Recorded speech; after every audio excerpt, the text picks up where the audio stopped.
আমরা জনগণের সেবা করি এবং আমরা সুষ্ঠু নিরপেক্ষ নির্বাচনে বিশ্বাস। এদেশের মানুষ ভোটের অধিকার থেকে বঞ্চিত হয়েছিল। একটি ফ্যাসিবাদী সরকার বাংলাদেশের মানুষের কাঁধে চেপে বসেছিল এবং যার মাধ্যমে তারা এই দেশের মানুষের গণতান্ত্রিক অধিকার হরণ করে নিয়েছিল।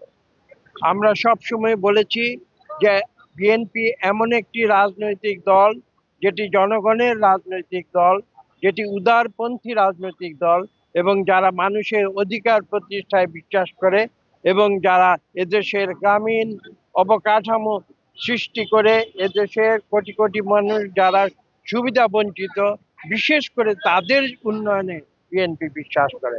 এবং এটা সম্ভব হবে তখনই যখন গণতান্ত্রিক প্রক্রিয়ায় জনগণের ইচ্ছায় ভোটে একটি সুষ্ঠু নিরপেক্ষ ভোটে নির্বাচিত হয়ে যখন জবাবদিহিমূলক একটি সরকার এদেশে প্রতিষ্ঠিত হবে, তখনই সেটি সম্ভব হবে। এবং সেই কারণেই আমরা গণতন্ত্রে বিশ্বাস করি। আমরা জানি পৃথিবীতে অনেক ধরনের প্রশাসনিক ব্যবস্থা রয়েছে, কিন্তু এটা প্রমাণিত যে গণতান্ত্রিক প্রক্রিয়ার চেয়ে কোনো উন্নততর প্রশাসনিক ব্যবস্থা বা রাষ্ট্রীয় ব্যবস্থা পৃথিবীর কোথাও আজ পর্যন্ত সৃষ্টি হয়নি। নতুন এবং ফিরে আসা গ্রাহকদের জন্য নগদে চলছে ক্যাশব্যাক সহ প্রতিদিন হাজারো উপহার জেতার সুযোগ। হবে আশা আর ফেরা, সারপ্রাইজ সেরা।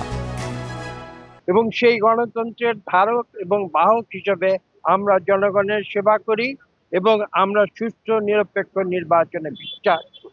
এবং আমরা এই প্রতীতি আমাদের আছে যে আগামী 12ই ফেব্রুয়ারি একটি সুষ্ঠু নিরপেক্ষ নির্বাচনের মাধ্যমে এদেশের মানুষ যাকে খুশি তাকে ভোট দিয়ে তাদের ইচ্ছে মতো একটি সরকার গঠন করবে। এবং আমি এটাও মনে করি যে গণতন্ত্রকে এদেশে ফিরিয়ে আনতে হলে এটাই হচ্ছে একমাত্র উপায়। আমি বিশ্বাস করি গণতন্ত্র হচ্ছে সকল রোগের নিয়ামক।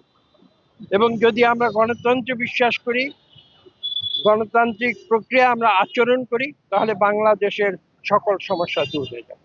ধন্যবাদ।